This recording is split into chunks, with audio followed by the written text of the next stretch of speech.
Olá galera, estamos aqui para mais uma edição do nosso canal Café com Futebol. Vai um cafezinho aí? Olá galera que se liga aqui no canal Café com Futebol. Estamos aqui para mais uma edição do nosso vídeo, né? E dois temas que iremos abordar hoje. A rodada do Brasileirão, que ainda está acontecendo nesse exato momento, entre Bragantino e Juventude, que é a 10ª rodada, encerrando a 10ª rodada. E vamos falar também, principalmente, né, a notícia do dia, a chegada do técnico italiano Carlo Ancelotti, comandando a seleção brasileira e fazendo a sua convocação. Dentro da convocação, né, o que todo mundo estava esperando e não aconteceu, que era a convocação do Neymar. Só que antes vamos falar um pouquinho agora do futebol brasileiro, no caso do Campeonato Brasileiro. Então, vamos analisar primeiro, né, a 10ª rodada, que ainda está em andamento, como eu falei nesse instante. Sobre os temas polêmicos, pessoal, que aconteceram principalmente no jogo do Bahia pela manhã, onde o Bahia venceu o Sport, né? O Bahia venceu o Sport, olha, melhor dizendo, o Bahia, deixa eu só dar uma olhadinha aqui, o Bahia ganhou o Grêmio ganhou do Bahia, aliás, o Grêmio ganhou do Bahia por 1-0 e teve o lance polêmico justamente do pênalti. E também teve no jogo Palmeiras, o jogo mais esperado da rodada, que era Palmeiras e Flamengo, o lance dos dois pênaltis. Eu, na minha opinião, sem clubismo, né?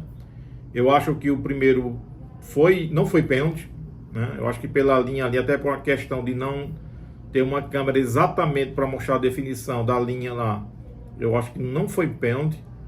Mas, mesmo a marcação, também não vou dizer que eu estou totalmente certo e que não tenha sido pênalti. Mas eu não geraria tanta polêmica nesse primeiro pênalti marcado a favor do Palmeiras.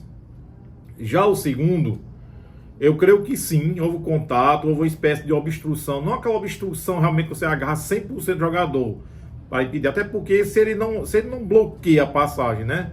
Se o zagueiro do Palmeiras não bloqueia totalmente a passagem do Arrascaeta, o Arrascaeta teria que ficar livre, teria mais dois jogadores do lado dele para ele concluir a jogada, então provavelmente, fatalmente, ele iria fazer o gol do Flamengo. Então eu creio que não há o que questionar, né? Eu acho, minha opinião, lógico, eu acho que realmente foi um pênalti bem marcado a favor do Flamengo, porque há obstrução. Ah, mas tem a questão da intensidade, justamente, mas tem obstrução. Se você tem uma obstrução e um contato físico, independente da intensidade, ele já está obstruindo uma passagem para a pessoa. Nesse caso, para o atacante do Flamengo, para o centroavante do Flamengo, o Arrascaeta. E isso eu creio que, digamos que deu mais ênfase para ser marcado o pênalti a favor do Flamengo. Um jogo muito bom, porém no primeiro tempo, um jogo de total domínio do Palmeiras. Eu vejo alguns cronistas aí dizendo, mas YouTubers também, mas o Flamengo jogou bem. Não, o Flamengo jogou bem o jogo todo, né? Mas o Palmeiras também não amassou, o Palmeiras dominou, o Palmeiras tomou o jogo, trouxe o jogo para si. A prova é que o goleiro do Flamengo, o Rossi, não fez praticamente nenhuma defesa, mas o Palmeiras dominou o campo, dominou as áreas do Flamengo. O Flamengo, para mim, foi inerte, foi um time assim, de um primeiro tempo assim, digamos que muito passivo, né? Segundo o próprio Felipe Luiz, o técnico do Flamengo, foi uma estratégia, né, para que o Flamengo justamente só analisasse, visse um pouco até a questão do físico, para que no segundo tempo o Flamengo fosse atacar com realmente, aí sim, não só por parte do Flamengo, mas por parte do Palmeiras, o jogo melhorou muito. Mas se o Felipe Luiz escolher essa estratégia, na minha opinião, foi uma estratégia arriscada. A prova é que foi tão arriscada que o Flamengo sofreu o pênalti, né? Então, para mim, sem dúvidas, o maior jogador em campo ontem foi Rossi, que aliás vem se demonstrando um grande goleiro, um grande jogador, e ainda eu não vejo nos outros jogadores do Flamengo, mesmo com a vitória, a mesma raça, o mesmo desejo, a mesma euforia, a mesma vibração que o Rossi tem. Olha que o Rossi é argentino, né? Nem brasileiro é. Então, eu vejo mais animação, mais vibração pela vitória do Rossi, pela vitória do Flamengo no Rossi, do que nos demais jogadores do Flamengo. Então, o segundo tempo já foi uma partida mais de grandes avanços entre os dois times, tanto o Palmeiras como o Flamengo, principalmente depois que o Flamengo faz o gol.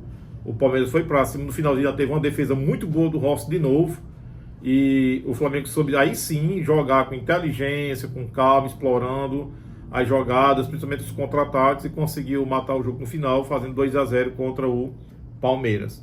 O Palmeiras ainda continua o líder, né? E essa semana tem a parada porque tem a Libertadores e Sul-Americana, e no outro final de semana começa a 11ª rodada, e aí depois nós vamos comentar mais sobre isso aqui. Mas de uma forma geral, estou dando mais ênfase, né, pessoal, logicamente, ao clássico, porque era o jogo mais esperado, praticamente, como se dizia, uma final antecipada. No entanto, é bom deixar claro que o Cruzeiro está vindo aí com todo o gás. O Cruzeiro hoje, para mim, na minha opinião, está me surpreendendo. É um time muito bom, está surpreendendo aí com os resultados e também com as atuações, né? O Cruzeiro está atuando muito bem.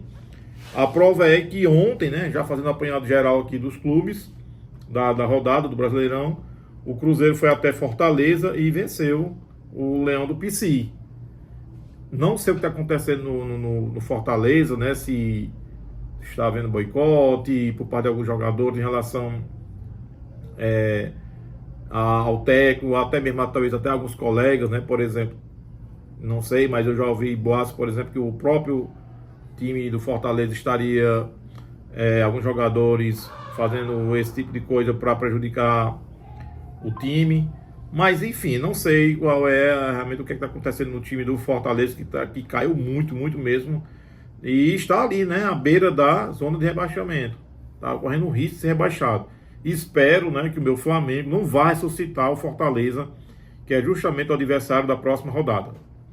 Passando rapidinho aqui pelos outros resultados, né, o Fluminense ganhou do Vasco, o Vasco mais uma vez enganando sua torcida. O Vasco, quando você pensa que ele vai se recuperar, que ele vai engatar uma marcha aí de vitórias, aí começa novamente o fracasso. Eu não gostei do jogo, assisti parte do jogo, foi um jogo muito, tecnicamente assim, eu achei ruim o jogo. Mas o Fluminense vai aproveitar e as oportunidades e, logicamente, ganhou do Vasco no Clássico Carioca. O Mirassol surpreendeu ganhando do São Paulo. Na minha opinião, o São Paulo vinha muito bem também, né, assim como o Cruzeiro, mas o Mirassol conseguiu surpreender e ganhar do São Paulo lá no Morumbis. Tivemos o empate entre o Galo, né, o Atlético Mineiro, e o Corinthians. Como eu já falei, a vitória do Grêmio no Bahia. Essa sim, na minha opinião, uma vitória injusta. Acho que o resultado mais justo seria o empate, já que, na minha opinião, esse pênalti foi um pênalti mandrake que o Grêmio conseguiu.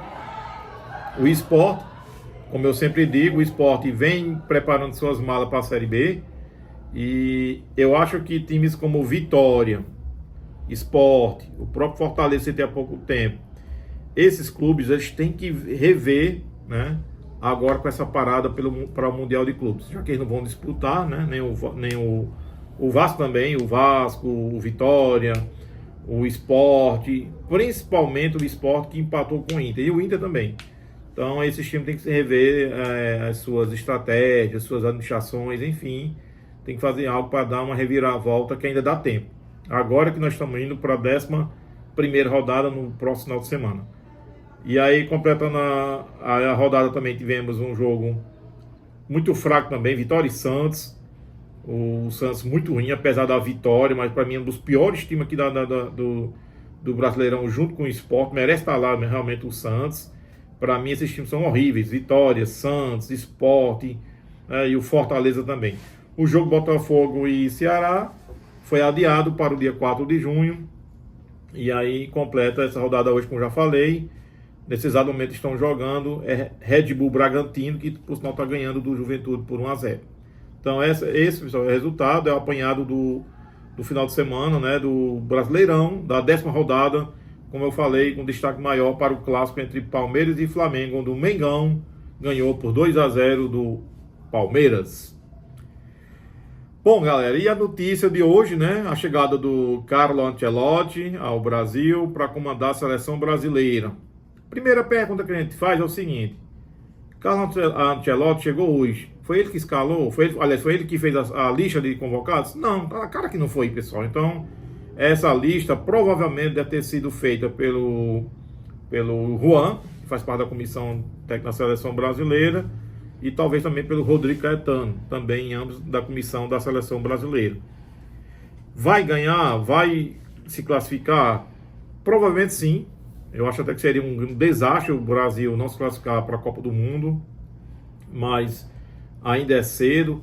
Como eu falei no início, não tem Neymar na convocação, mas é lógico que não tem, né? Até para não dar na vista, porque todo mundo sabe que o pai do Neymar foi até a CBF dizer que não queria o JJ, né? O Jorge de Jesus, um técnico que conhecia o futebol brasileiro. Esse sim, na minha opinião, era para estar treinando a seleção, porque ele já conhecia o futebol brasileiro. Ah, porque ele treinou o Flamengo? Não. Justamente porque ele treinou o Flamengo e viajou pelo Brasil. Ele conhece, ele sabe quem são os times aqui, ele tem conhecimento como é que joga, por exemplo, o próprio Palmeiras, o São Paulo, o Corinthians, o Vasco, o Atlético Mineiro, o Cruzeiro. Então ele sabe onde estão os melhores jogadores aqui no Brasil. E aí o Ancelotti ainda vai buscar esses jogadores. Essa lista que saiu hoje é uma lista do mais do mesmo, com algumas exceções aí, com uma convocação do Hugo e de algum jogador do Flamengo. Até por sinal o Pedro não foi convocado. Mas tem aí 5 jogadores do Flamengo. Até parece uma estratégia da CBF para prejudicar o Flamengo, né? Porque praticamente levou ali as laterais e a zaga do Flamengo, com essas 5 convocações. Então assim, no momento estou neutro, não tenho muito o que falar. Vamos esperar o que é que o italiano vai fazer dentro dessa seleção brasileira. Eu acho que ainda existe muito conchave dentro da seleção, ainda existe muito corporativismo. E lógico que o Brasil, a seleção brasileira, ela tem que ser classificada, tem que ser, até por uma questão de marketing, até por uma questão de sobrevivência da própria CBF, que jamais na história do futebol mundial o Brasil ficou de fora de uma Copa do Mundo. Então eu creio que o Brasil vai se classificar sim, realmente, mas também não espero que o Ancelotti vá fazer a seleção dos sonhos, né? Entre aspas, não espero que ele faça da seleção um Real Madrid. Não creio, pelo menos de início não. Até porque ele está contra o tempo.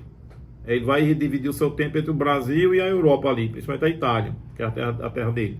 Então assim, como é que esse cara vai buscar preparar jogadores internos aqui e mudar essa lista? Essa lista é corporativista. Eu não creio que mude muito essa lista da seleção brasileira. A gente sabe disso. Mas é esperar para crer, né? Vamos ver aí como é que fica essa seleção brasileira, que tem que melhorar muito. E a seleção ela tem que melhorar em todos os sentidos. Tem que melhorar tecnicamente, tem que melhorar dentro da sua corporação, no caso a CBF, tem que melhorar a questão da estratégia, da própria convocação, como eu falei. Será se todos esses aí são os melhores que nós temos realmente hoje no Brasil para se jogar, né?